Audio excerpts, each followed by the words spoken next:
Ahadi ya Xi Jinping kwa rais wa Marekani bwana Donald Trump kwamba China haitauzia Iran silaha imeingia kwenye mtihani mzito. Ahadi ya rais wa China Xi Jinping kwa rais wa Marekani bwana Donald Trump kwamba China haitauzia Iran silaha sasa inaingia kwenye mtihani mzito kufuatia madai kwamba Tehran inatafuta kupata makombora ya kisasa ya kurusha begani yanayojulikana kama Manpads kutoka nchini China. Silaha hizi zina gharama ndogo kwa kulinganisha na mifumo mikubwa ya ulinzi wa anga, lakini zinaweza kufanya operesheni za baadaye za anga za Marekani na Israel kwa hatari zaidi na zenye gharama kubwa. Mwezi Aprili, ndege ya kivita ya Marekani aina ya F-15 ilidunguliwa katika eneo la kusini magharibi mwa Iran.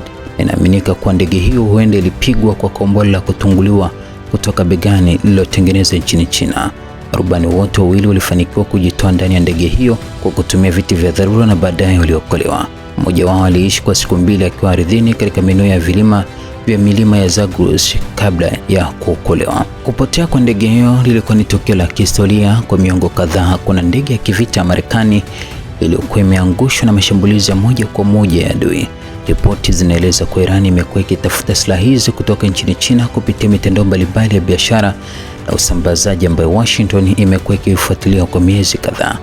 Mapema mwezi Mei, Wizara ya Fedha ya Marekani iliweka hadharani moja ya mitandao hiyo kwa kuiwekea vikwazo, na mtandao huo ulijumuisha watu wakati waliokuwa wakisaidia kuipatia Jamhuri ya Kiislamu ya Iran silaha za China, zikiwemo za makombora ya ulinzi wa anga yanayorushwa begani. Siku chache baadaye, rais wa Marekani bwana Donald Trump alisafiri kwenda Beijing kwa ziara ya kiserikali na kukutana na Xi Jinping.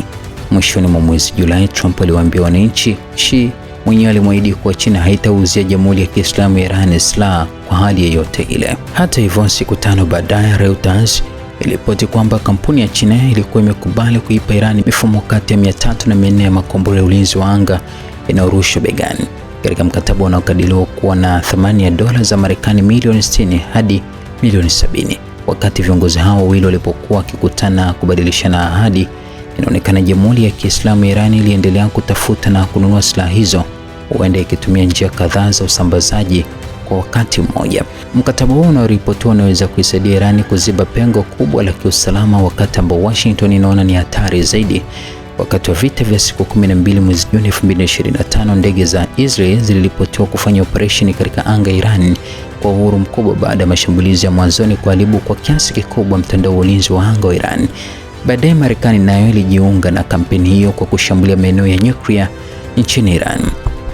Kombora linalorushwa begani linaweza kushindwa katika mapambano mengine dhidi ya ndege ya kisasa ya kivita, lakini halihitaji kushinda kila mara, linahitaji kufanikiwa mara chache tu ili kubadilisha hesabu za kijeshi.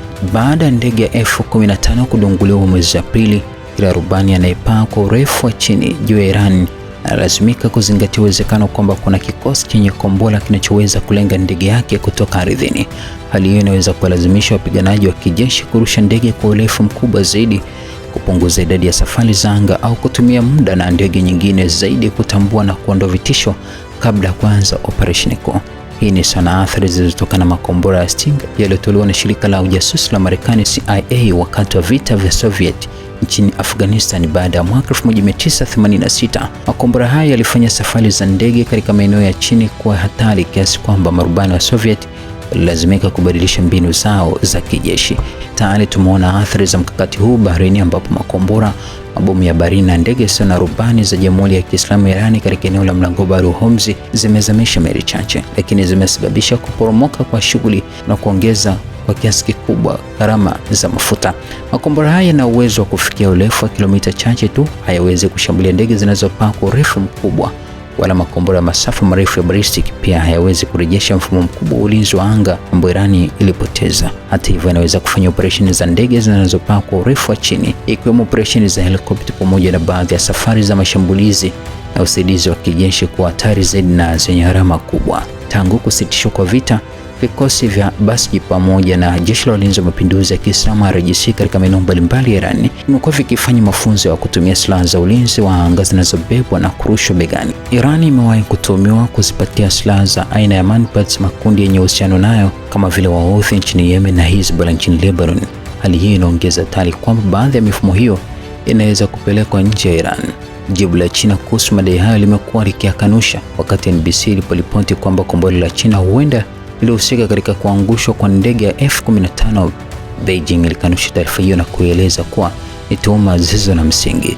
Kadhalika, Reuters ilipoeleza kuhusu mkataba mpya unaodaiwa kufikiwa mwezi Julai, Wizara ya Mambo ya Nje ya China ilisema taarifa hiyo haina msingi wowote. Kwa mujibu wa Reuters, mkataba huo unahusisha kampuni iliyosajiliwa Hong Kong, huku makombora yakitarajiwa kusafirishwa kutoka Urmia, magharibi mwa China kupitia Pakistan kuelekea nchini Iran.